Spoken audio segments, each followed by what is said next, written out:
नमस्कार, बहुत-बहुत स्वागत है आपका मौसम तक चैनल पर। मैं हूं देवेंद्र त्रिपाठी। दोस्तों अनुमान ये है, आशंका ये है कि आने वाले दिनों में भारत के कई राज्यों में काफ़ी ज़्यादा प्री मानसून वर्षा होने की संभावना है। वैसे आंकड़े ये कहते हैं कि अभी भी मतलब जो पिछला स्पेल आया था, उसमें कई ज़िलों में, कई जगहों पर किसान भाइयों ने लिखा था कि बहुत अधिक नुकसान हुआ है और ये बेमौसम की बरसात ने काफ़ी परेशान किया है। लेकिन आपको बता दूं कि अगर ये बेमौसम की बरसात है तो नॉर्मल जो बारिश होती है अब तक वो आखिर कम क्यों है। 77% की कमी है पूरे भारत में, पैन इंडिया। और कोई सब डिवीजन उत्तर भारत, मध्य या पूरब या दक्षिण, कोई भी सब डिवीजन ऐसा नहीं है जहां पर सामान्य वर्षा रिकॉर्ड की गई है। यानी कि जो बारिश हुई है वो अभी कम है और होनी है। और इसी लिए अगर जो कंडीशंस फेवरेबल दिख रही हैं, जीएफएस का मॉडल अगर देखें या ईसीएमडब्ल्यूएफ का मॉडल देखें, ज़्यादातर मॉडल इस समय दिखा रहे हैं कि जो अरब सागर है और बंगाल की खाड़ी का रीजन है, ये दोनों एक्टिव होंगे और साथ में डब्ल्यू डी का इम्पैक्ट ऊपर रहेगा।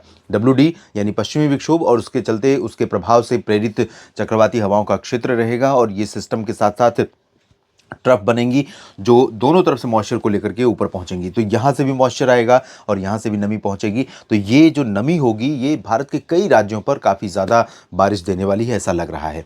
फिलहाल हम बात करते हैं पहले आज की। आज 11 मार्च है और आज किस तरह का मौसम रहेगा, उसके बाद 12 और 13 मार्च के मौसम की बात करेंगे। दरअसल माफ़ कीजिएगा, दरअसल 14 और 15 मार्च से भारत के कई राज्यों में बारिश की जो एक्टिविटी है वो बढ़ती हुई नज़र आ रही है।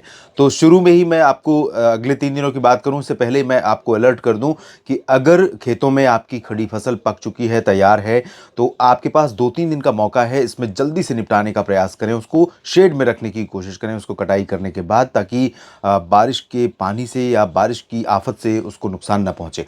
फिलहाल आज की बात करते हैं। आज ये जो रीजन आप देख रहे हैं ये ओडिशा और झारखंड, पश्चिम बंगाल तथा बिहार का दक्षिण पूर्वी हिस्सा है। इन भागों में कुछ स्थानों पर आज वर्षा हो सकती है प्री मानसून की। बादलों की गर्जना भी हो सकती है और तेज गर्जना के साथ साथ कहीं कहीं पर बिजली गिरने की आशंकाएं भी रहती हैं। और साथ ही हवाओं के साथ बारिश का जब झोंका आएगा उस दौरान कुछ जगहों पर ओलावृष्टि होने की आशंका भी बनी रहती है। तो ये मौसम भी फसलों को नुकसान पहुंचाता है, लेकिन ये एक तरह से कह सकते हैं कि परीक्षा की घड़ी होती है किसान भाइयों के लिए। क्योंकि पूरे 4 महीने की मेहनत जब आखिर में आखिरी चरण में पहुंच चुकी होती है फसल, उस दौरान इस मेहनत पर पानी फेरने के लिए इस तरह के बादल अक्सर आते हैं। और कई किसान इस दौरान होने वाली बेमौसम फिर मैं नहीं कहूँगा, क्योंकि ऐसा आमतौर पर होता है। और इस प्री मानसून की वर्षा से काफ़ी ज़्यादा नुकसान का सामना उन्हें करना पड़ता है और तबाह हो जाते हैं। लेकिन इसके लिए आप जानते हैं ये कोई नई घटना नहीं है, ये कोई नई बात नहीं है। इसके लिए आप पहले से ही मेंटली प्रिपेयर, मानसिक रूप से तैयार रहते हैं। तो इसके लिए तैयार रहें, और अगर आपदा आ रही है तो उसके लिए आप कुछ नहीं कर सकते हैं, वो आपके हाथ में नहीं, आपके नियंत्रण में नहीं है। और उसका सिर्फ यह कंपनसेशन पर ध्यान देना पड़ेगा कि अगर जो नुकसान हुआ है उसको जो बीमा योजना है, कृषि बीमा योजना है, उसके ज़रिए किसान भाइयों को कितनी राहत मिल सके, ताकि उनको नुकसान का अनुभव या नुकसान उनको ना हो, ताकि वो मानसिक रूप से बिल्कुल ठीक रहे। तो यहाँ पर बारिश हो सकती है। उप हिमालय, पश्चिम बंगाल, सिक्किम और अरुणाचल में कई जगहों पर वर्षा हो सकती है। बिहार के तराई वाले ज़िलों में और उत्तर पूर्वी उत्तर प्रदेश के तराई वाले ज़िलों में कहीं कहीं पर बादल आ सकते हैं, क्योंकि डब्ल्यू डी का प्रभाव है। तो यहाँ पर भी थोड़े बहुत बूंदाबांदी हो सकती है।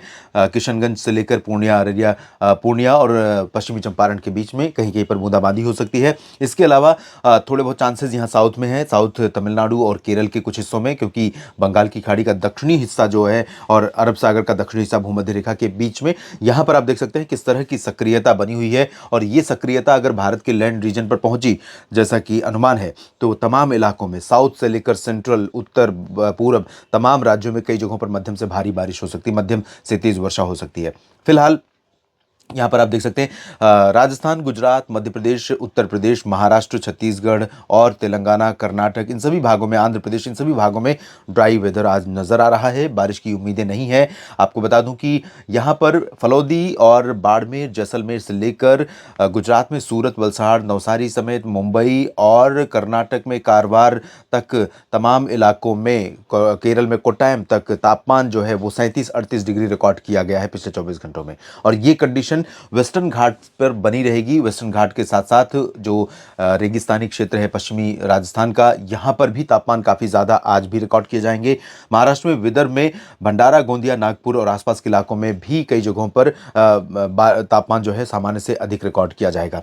और इसके अलावा उत्तर भारत में अगर दिल्ली समेत पंजाब, हरियाणा की बात करूं तो यहाँ पर फिलहाल पश्चिमी जो हवाएं चल रही थी, इसकी वजह से सुबह का मौसम काफ़ी ठंडा था, लेकिन दिन में अब मौसम काफ़ी गर्म हो जाएगा। वजह यह है कि आसमान साफ रहेगा, तेज़ धूप रहेगी और आज यहाँ पर बादल आने की संभावनाएं बहुत कम है, लेकिन दोपहर के बाद 4 बजे के आसपास कुछ बादल पंजाब और हरियाणा पर दिख सकते हैं, थोड़े बहुत बादल दिल्ली पर भी दिख सकते हैं।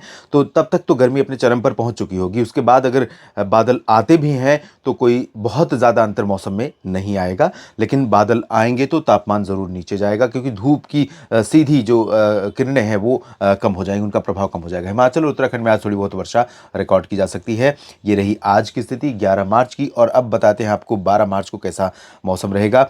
12 मार्च को WD उत्तर भारत के पास पहुंच जाएगा। इसके चलते गिलगित बाल्टिस्तान, मुजफ्फराबाद से लेकर जम्मू कश्मीर, लद्दाख, हिमाचल और उत्तराखंड के तमाम इलाकों पर बादलों का प्रभाव बढ़ेगा और यहां कई जगहों पर वर्षा और बर्फबारी भी शुरू हो जाएगी।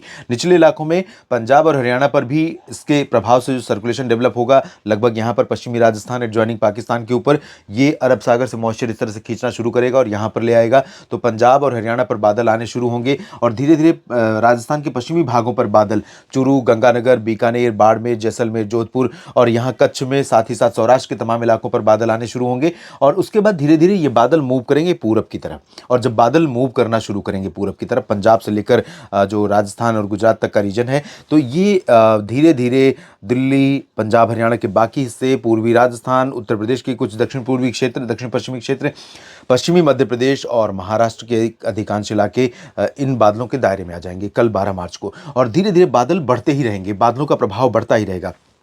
12 मार्च की रात तक बादलों का जो इम्पैक्ट है, बादलों का प्रभाव है, वो पूर्वी उत्तर प्रदेश के दक्षिणी भागों तक और मध्य प्रदेश के लगभग सभी क्षेत्रों में, छत्तीसगढ़ में, महाराष्ट्र के अधिकांश इलाकों में पहुंच जाएगा। और यही नहीं, तेलंगाना में तमाम जगहों पर, हैदराबाद तक बादल पहुंच जाएंगे और साथ ही साथ उड़ीसा के ऊपर भी, झारखंड के ऊपर भी बादल ये पहुंच जाएंगे। तो ये एक तरह से मैं कह सकता हूँ उत्तर से लेकर पश्चिम, उत्तर में पंजाब और हरियाणा से लेकर जो मध्य पश्चिम में है गुजरात, यहाँ पर साथ ही साथ महाराष्ट्र, मध्य प्रदेश, छत्तीसगढ़, उड़ीसा, झारखंड, बिहार, पश्चिम बंगाल, इन सभी भागों पर बादलों का प्रभाव दिखाई देगा।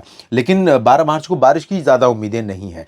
तापमान ज़रूर गिर जाएगा, मैक्सिमम, मिनिमम टेम्परेचर बढ़ जाएगा। केरल के तटीय इलाकों में और कर्नाटक के तटीय इलाकों में, तमिलनाडु में कुछ बारिश हो सकती है। और इस दौरान यहाँ पर जो बिहार और झारखंड, पश्चिम बंगाल का रीजन है, यहाँ पर बूंदाबांदी, जो आज के बादल हैं उनके प्रभाव से थोड़ी बहुत वर्षा सुबह हो सकती है। बाकी थोड़ी बहुत गतिविधियाँ शुरू हो सकती हैं सौराष्ट्र में और महाराष्ट्र के उत्तरी कोंकण, गोवा में, जिसमें सूरत, वलसाड़, नवसारी से लेकर मुंबई, ठाणे, नासिक और नंदुरबार, धुले, जलगांव के बीच में, सोमनाथ, वेरावल से लेकर राजकोट, सुरेंद्रनगर, जामनगर, इन भागों में कुछ स्थानों पर गतिविधियां शुरू हो सकती हैं थोड़ी बहुत। इसके बाद 13 मार्च को कैसा रहेगा मौसम, देखिए 13 मार्च को एक्टिविटी और बढ़ेगी। 13 मार्च को दिल्ली में भी बारिश हो सकती है, पंजाब और हरियाणा में भी बारिश होने की संभावना है, राजस्थान के भी तमाम शहरों में, गुजरात और महाराष्ट्र, पश्चिमी मध्य प्रदेश और वेस्ट यूपी के भी तमाम शहरों में प्री मानसून वर्षा का नया स्पेल शुरू हो सकता है। तो 13 मार्च से पहले इन भागों में दोस्तों मैं आपको सुझाव दूंगा कि अगर कटी हुई फसल खेतों में पड़ी है, खलिहानों में पड़ी है, तो उसको निपटा लें, और नहीं कटी हुई है, तैयार हो चुकी है, तो उसको काटने का प्रबंध कर लें, ताकि और उसको सुरक्षित स्थानों पर रख लें ताकि नुकसान न हो। क्योंकि 13 मार्च के बाद ये एक्टिविटी और बढ़ने वाली है, न सिर्फ यहाँ पर बल्कि बाकी जगहों पर भी एक्टिविटी 14-15 मार्च से देश के तमाम इलाकों में बढ़ने वाली है। तो बहुत चैलेंजिंग वेदर कंडीशन रहने वाली है और ये एक तरह से धैर्य और परीक्षा की घड़ी है किसानों के लिए, क्योंकि इस समय मैच्योर हो चुकी फसल अगर नुकसान होगी तो निश्चित तौर पर किसानों के लिए सहन कर पाना बहुत मुश्किल होता है। ये सिर्फ किसान ही समझ सकता है, किसानों का दर्द आम लोगों को समझ में नहीं आएगा, क्योंकि इसके साथ मेहनत जुड़ी हुई है, इसके साथ वो इंतज़ार जुड़ा हुआ है 4 महीने का, और इस इंतज़ार के साथ पूरा बजट है किसान भाइयों का अपना, कि किस तरह से जब फसल आएगी तो किस तरह से अपना घर का और खेती का या बाकी जो कुछ करना है उसको किस तरह मैनेज करेंगे, तो उस पर चोट पड़ती है। तो इसलिए उसको हर कोई नहीं समझ सकता। बिहार, झारखंड, पश्चिम बंगाल, छत्तीसगढ़, उड़ीसा और इधर आंध्र प्रदेश में फिलहाल ज़्यादा गतिविधियां नहीं होंगी, लेकिन महाराष्ट्र में कई जगहों पर होंगी और केरल, कर्नाटक के, तमिलनाडु के तमाम इलाकों में बारिश का नया स्पेल शुरू होगा। अरुणाचल में बारिश लगातार जारी रहेगी। इस वीडियो में इतना ही। लगातार मेरे साथ जुड़े रहिए, मैं आपको अपडेट करता रहूंगा, मौसम की पहले से ही जानकारी देता रहूंगा, ताकि आप अपनी जो प्लानिंग है, खेती को लेकर के प्लानिंग है, उसको बेहतर ढंग से समय से आप पूरा कर सकें। धन्यवाद।